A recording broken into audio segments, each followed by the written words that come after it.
بسم اللہ الرحمن الرحیم والضحى واللیل اذا سجى ما ودعك ربك وما قلى وللآخرة خير لك من الأولى ولسوف يعطيك ربك فترضى ألم يجدك يتيما فآوى ووجدك ضالا فهدى ووجدك عائلا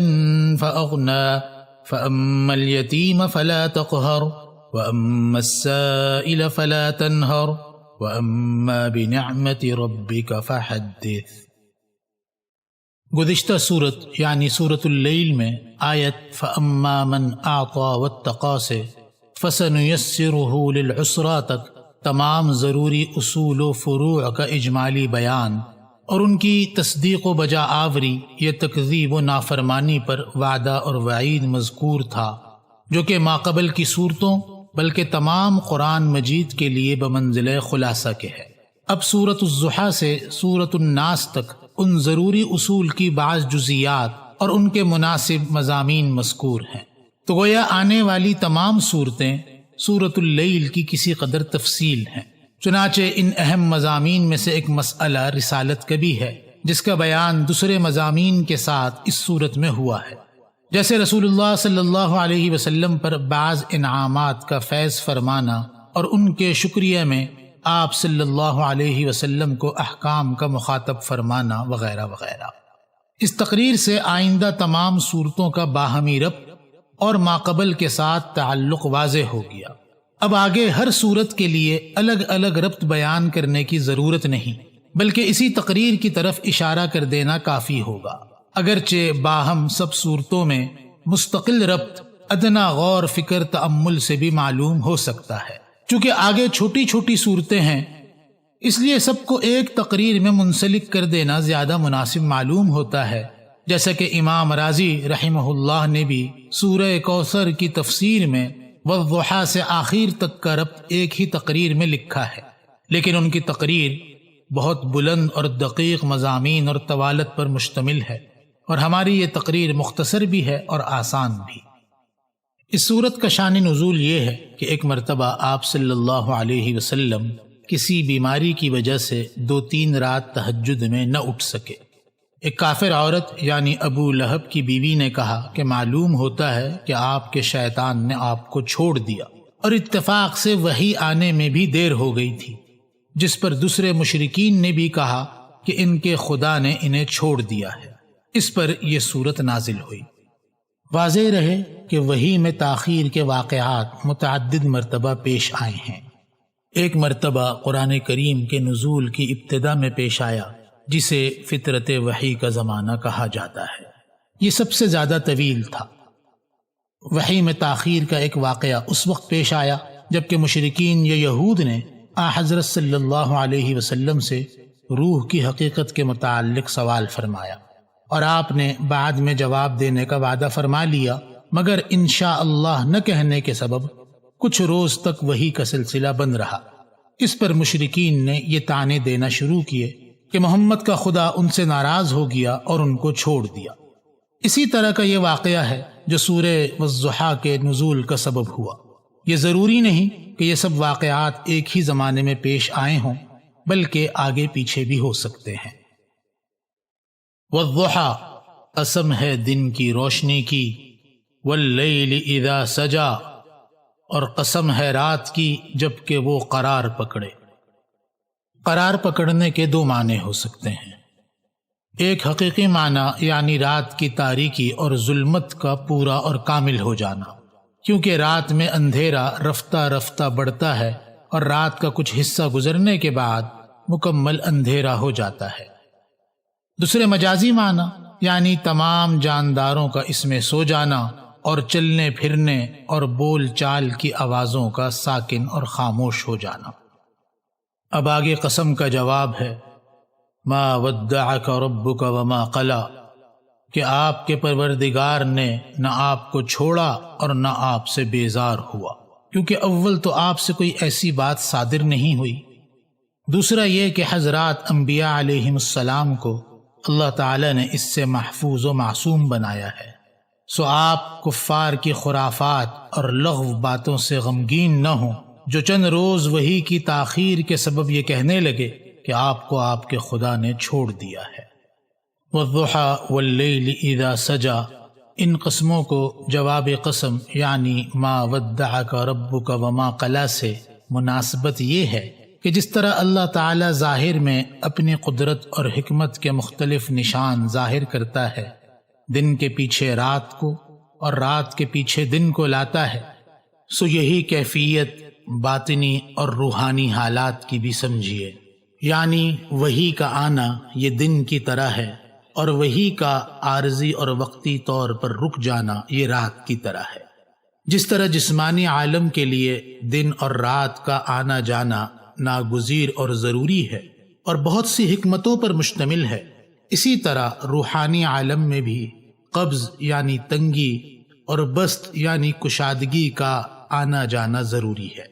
کیا آپ یوں چاہتے ہیں کہ تمام عمر دن ہی رہا کرے؟ تو اس صورت میں بھلا رات کی حکمتیں کیسے حاصل ہوں گی؟ اور اگر ساری عمر دن رہا کرتا تو انسان اپنے کام کا ایسا حریص ہے کہ تمام دن کام کرنا چاہتا۔ حق تعالی نے انسان کی راحت کے لیے دن کے ساتھ رات بھی لگا دی کہ رات میں چاہے کتنا ہی روشنی کا انتظام کیا جائے مگر دن کی طرح کام نہیں ہو سکتا۔ سورج کی دھوپ کے بعد رات کی تاریکی کا آنا اللہ تعالی کی خفگی اور ناراضگی کی دلیل نہیں، اور نہ اس بات کا کوئی ثبوت ہے کہ رات کے بعد دن کا اجالا کبھی نہ ہوگا۔ تو چند روز وحی کے رکے رہنے سے یہ کیوں کر سمجھ لیا جائے کہ خدا اپنے منتخب کیے ہوئے پیغمبر سے خفا اور ناراض ہو گیا اور ہمیشہ کے لیے وحی کا دروازہ بند کر دیا؟ ایسا کہنا تو خدا تعالی کے علم محیط اور حکمت بالغہ پر اعتراض کرنا ہے۔ گویا اللہ کو خبر نہ تھی کہ جسے میں نبی بنا رہا ہوں وہ آئندہ چل کر اس کا اہل ثابت نہ ہوگا، نعوذ باللہ من۔ وَلَلْآخِرَةُ خَيْرٌ لَكَ مِنَ الْأُولَى، سو آپ برابر وحی کی نعمت سے مشرف رہیں گے، اور یہ شرف اور کرامت تو آپ کے لیے دنیا میں ہے، اور آخرت آپ کے لیے دنیا سے بدرجہ بہتر ہے،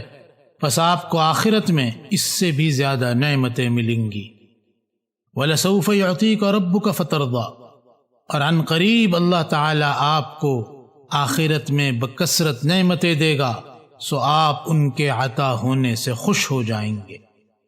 وَلَلْآخِرَةُ خَيْرٌ لَكَ مِنَ الْأُولَىٰ، یہاں لفظ آخرت کو اپنے معروف معنی میں اور اس کے بالمقابل لفظ اولا کو دنیا کے معنی میں لیا جائے تو اس کی تفسیر ابھی گزر چکی ہے، یعنی مطلب یہ کہ کفار اور مشرکین جو طعنے آپ کو دے رہے ہیں یہ دنیا میں تو دیکھ ہی لیں گے کہ ان کے طعنے سراسر لغو اور غلط تھے۔ ہم اس سے آگے یعنی آخرت کے انعامات کا بھی آپ سے وعدہ کرتے ہیں کہ آپ کو آخرت میں دنیا سے بھی زیادہ انعامات سے نوازا جائے گا۔ اور یہاں یہ بھی کچھ بعید نہیں کہ اس جگہ لفظ آخرت کو اس کے لفظی معنی میں لیا جائے، یعنی پچھلی حالت، جیسے کہ لفظ اولا کے لفظی معنی پہلی حالت کے ہیں۔ اس صورت میں آیت کا مطلب یہ ہوگا کہ آپ پر اللہ تعالی کے انعامات برابر زیادہ ہی ہوتے چلے جائیں گے، گویا آپ صلی اللہ علیہ وسلم کی ہر اگلی حالت پچھلی حالت سے افضل اور اکمل ہے۔ مطلب یہ کہ آپ صلی اللہ علیہ وسلم کی زندگی کا ہر اگلا دور اپنے پچھلے دور سے افضل اور اکمل ہے۔ سو وہی جس وقت بند ہو گئی تھی، جسے اصطلاح میں قبض کہتے ہیں، یہ قبض کی حالت اس حالت سے اکمل تھی کہ جس میں وحی جاری تھی، جسے اصطلاح میں بسط کہتے ہیں۔ پھر وحی بند ہونے کے بعد جب دوبارہ جاری ہو گئی تو یہ حالت پچھلی حالت سے افضل ہے۔ اس سے معلوم ہوا کہ انسان کو بھی اسی بات کا اعتقاد رکھنا چاہیے، تو پھر وہ ان احوال کی تبدیلی سے کبھی غمگین نہ ہوگا۔ مطلب یہ ہے کہ چونکہ طاعات اور عبادات کا کام ساری زندگی کا ہے، ایک دو دن کا نہیں، اور بسط یعنی کشادگی کی کیفیت میں انسان کو زیادہ شوق ہوتا ہے، جس سے وہ ہر وقت کام لینا چاہتا ہے۔ چنانچہ حق تعالی کبھی کبھی قبض یعنی تنگی کی کیفیت طاری کر دیتے ہیں، جس میں چند روز کے لیے کام کی زیادتی سے رک جاتا ہے، کسی کام میں دل نہیں لگتا، کیفیات اور واردات میں کمی آ جاتی ہے، کام کرنا بھی چاہتا ہے تو نہیں ہو سکتا، جس میں انسان یہ سمجھتا ہے کہ طاعات میں کمی آ گئی، مگر حقیقت میں وہ طاعات کی ترقی ہوتی ہے، کیونکہ اس قبض اور تنگی کے بعد جو بسط اور کشادگی آئے گی تو پھر خوب زیادہ کام ہوگا، اور اگر یہ قبض اور تنگی نہ ہوا کرے تو چند روز کے بعد جب شوق پورا ہو جائے گا تو پھر ساری زندگی کام نہ ہو سکے گا، کیونکہ انسان کی حالت یہ ہے کہ جب اس کا جوش اور شوق پورا ہو جاتا ہے پھر اس سے کام نہیں ہوتا۔ اس لیے قبض اور تنگی بھی ضروری ہے تاکہ سارا شوق ایک ہی دفعہ ختم نہ ہو جائے۔ اس سے معلوم ہوا کہ قبض اور تنگی کا وارد ہونا یہ دراصل طبیعت کے بسط اور کشادگی کے لیے ہے، اس لیے انسان کو قبض یعنی تنگی کی کیفیت سے پریشان نہیں ہونا چاہیے، بلکہ اس کے بعد جو بسط یعنی کشادگی آئے گی اس کا خیال کر کے اپنے دل کو تسلی دینی چاہیے۔ گزشتہ مضمون کی تائید کے لیے اب آگے حضور اکرم صلی اللہ علیہ وسلم پر 3 نعمتوں کا بیان ہے۔ الم یجدک یتیما فآویٰ، پہلی نعمت، کیا اللہ تعالی نے آپ کو یتیم نہیں پایا پھر آپ کو ٹھکانہ دیا؟ یعنی آپ والدہ کے پیٹ میں تھے کہ آپ صلی اللہ علیہ وسلم کے والد کی وفات ہو گئی، اللہ تعالی نے آپ کے دادا سے آپ کی پرورش کرائی، پھر جب آپ 8 برس کے ہوئے تو دادا کی بھی وفات ہو گئی، تو آپ کے چچا سے آپ صلی اللہ علیہ وسلم کی پرورش کرائی، اور ٹھکانہ دینے کا مطلب یہی ہے۔ وَوَجَدَكَ ضَالًّا فَهَدَىٰ، دوسری نعمت، اور اللہ تعالی نے آپ کو شریعت سے بے خبر پایا سو آپ کو شریعت کا رستہ بتلایا، جیسا کہ قرآن کریم میں ایک اور جگہ ارشاد ہے وَكَذَلِكَ أَوْحَيْنَا إِلَيْكَ رُوحًا مِّنْ أَمْرِنَا مَا كُنْتَ تَدْرِي مَا الْكِتَابُ وَلَا الْإِيمَانُ، یعنی ہم نے آپ کے پاس وحی یعنی اپنا حکم بھیجا ہے، چنانچہ اس سے پہلے آپ کو نہ یہ خبر تھی کہ کتاب کیا چیز ہے اور نہ یہ خبر تھی کہ ایمان کیا چیز ہے۔ یہاں یہ واضح رہے کہ وحی سے پہلے نبی کو شریعت کی تفصیل معلوم نہ ہونا یہ کوئی عیب کی بات نہیں۔ وَوَجَدَكَ عَائِلًا فَأَغْنَىٰ، تیسری نعمت، اور اللہ تعالی نے آپ کو نادار پایا سو مالدار بنا دیا، اس طرح کہ حضرت خدیجہ رضی اللہ عنہا کے مال میں آپ صلی اللہ علیہ وسلم نے بطور مزاربت کے تجارت کی، اس میں نفع ملا، پھر حضرت خدیجہ رضی اللہ عنہا نے آپ صلی اللہ علیہ وسلم سے نکاح کر لیا اور اپنا تمام مال آپ کی خدمت میں پیش کر دیا۔ مطلب یہ کہ آپ صلی اللہ علیہ وسلم پر شروع ہی سے اللہ تبارک و تعالی کی طرف سے انعامات ہوتے رہے ہیں اور آئندہ بھی ہوتے رہیں گے۔ پیچھے آپ صلی اللہ علیہ وسلم پر 3 نعمتوں کا بیان ہوا جن پر ادائے شکر کے لیے اب آگے آپ صلی اللہ علیہ وسلم کو 3 باتوں کا حکم دیا جاتا ہے۔ فَأَمَّا الْيَتِيمَ فَلَا تَقْهَرْ، پہلا حکم، جب ہم نے آپ کو یہ نعمتیں دی ہیں تو آپ اس کے شکریہ میں یتیم پر سختی نہ کیجیے۔ عرب جاہلیت میں یتیم بیچارے کی کوئی قدر نہ تھی اور وہ کسی عزت یا جائیداد کا حقدار نہ تھا، چنانچہ آپ یتیم کے ساتھ ہر طرح کا حسن سلوک و مدارات برتا کیجیے۔ یہ آیت ماقبل کی آیت الم یجدک یتیما فآویٰ کے مقابل ہے۔ وَأَمَّا السَّائِلَ فَلَا تَنْهَرْ، دوسرا حکم، اور سائل کو مت جھڑکیے، یہ فعل کے ذریعے گویا شکر ادا کرنے کا حکم دیا گیا ہے۔ محتاج سائل کا کسی قسم کا کوئی حق تسلیم ہی نہیں کیا جاتا۔ آپ صلی اللہ علیہ وسلم کو تعلیم مل رہی ہے کہ خود اپنی حاجت مندی کے زمانے کو یاد کر لیا کیجیے اور محتاج سائل کے ساتھ اچھے سلوک سے پیش آئیے۔ یہ آیت ماقبل کی آیت وَوَجَدَكَ عَائِلًا فَأَغْنَىٰ کے مقابل ہے۔ اس آیت سے یہ مسئلہ استنباط کرنا کہ سائل کو کسی حال میں بھی جھڑکنا نہیں چاہیے، تو سمجھ لینا چاہیے کہ شریعت کی تعلیم یہ ہے کہ سائل کو محض سوال کرنے پر تو بے شک جھڑکنا نہیں چاہیے، بلکہ انکار کرنے کی صورت میں صرف نرم الفاظ میں معذرت کر دینی چاہیے۔ لیکن سائل اگر پیچھا نہ چھوڑے اور اپنی بات پر اڑا رہے اور کسی طرح نہ مانے، جس کی وجہ سے انقباض اور تکدر پیدا ہو جانا طبعی بات ہے، تو پھر اسے جھڑک دینے میں کوئی مذائقہ نہیں۔ گزشتہ آیت یعنی وَأَمَّا السَّائِلَ فَلَا تَنْهَرْ میں فعل اور عمل کے ذریعے شکر ادا کرنے کا بیان تھا۔